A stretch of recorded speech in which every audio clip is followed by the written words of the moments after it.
that was a problem. No, that's totally true. Yeah, although all the precautions, all the codes, all the causes, they don't move massively, unfortunately, until they get out. Yeah, and no. Nobody wants to. No, this is so, and I think we're going to probably experience. It'll take quite a bit of environmental disaster to really bring people into action, because I think for most people it's still a vague idea, and there's a lot of action to disprove it coming from the companies that don't want to change their behavior. So they say Exxon, oil company, is spending $500,000 a year to have studies that will disprove global warming. So they're pouring money into disproving it. So as long as they're we're even fighting with whether or not it's going on, then we're right at the beginning of the race to do something about it.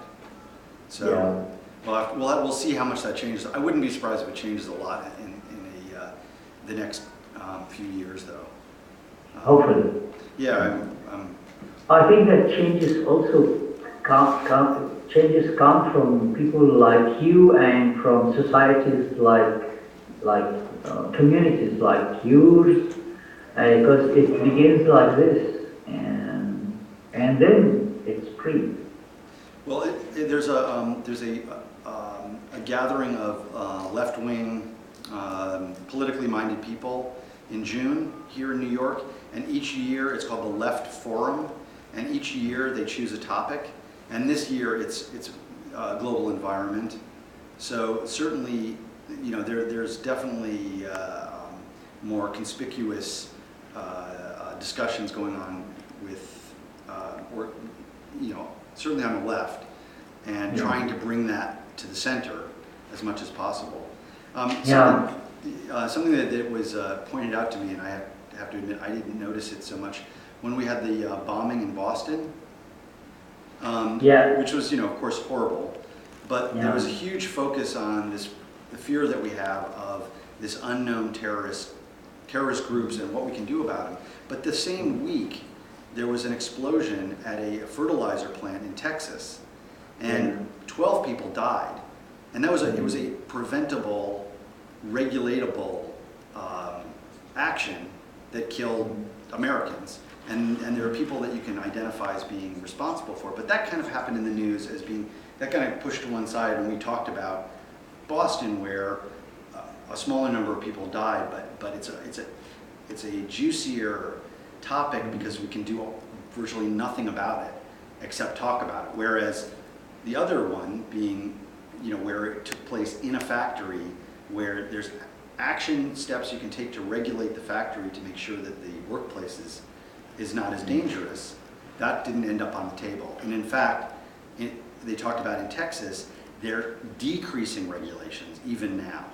So there's no response. Political response to that is to ignore it and say we don't need more regulations because it's bad for our economy. But it was just interesting that those two things happened at the same time, and something that we could do something about didn't. Nothing. There was no response to, and the thing that we're really, there's no way that we can prevent individuals from doing attacks like what happened in Boston.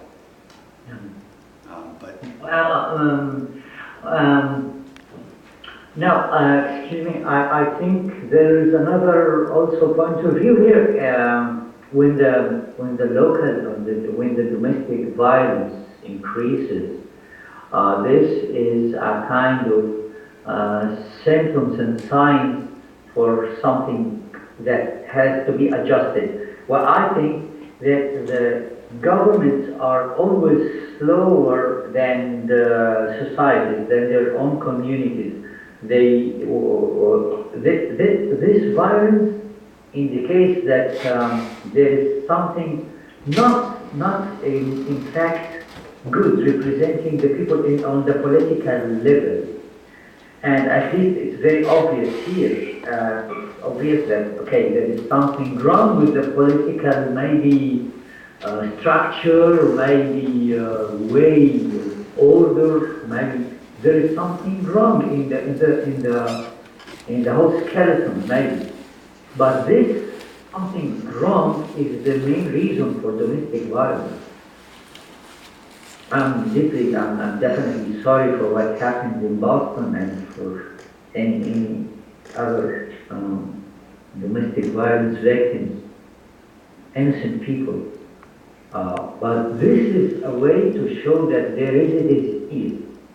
And I think that there is something in the political structure that is rigid and stiff and has to be more malleable and more anticipating for the changes that comes in the, and also more fulfilling for the people. Yeah. Do you, Seth here? Let's wait 12 after, maybe we should start. Okay, Kuper, please. With your introduction. May I ask you something? Sure. Well, I can understand you clearly, okay? Yes? I can understand you perfectly, but sometimes Seth has got an accent and he speaks very fast. So please remind him to Okay, speak a bit. So I'm suggesting that. Well, Hi, I'm to suggesting. remind you, Seth, I was going please, to make please, eye contact with the ask camera in too. front of the audience to speak a little bit slower, okay? Okay, Okay. Thank you. Thank you. I will Okay. speak with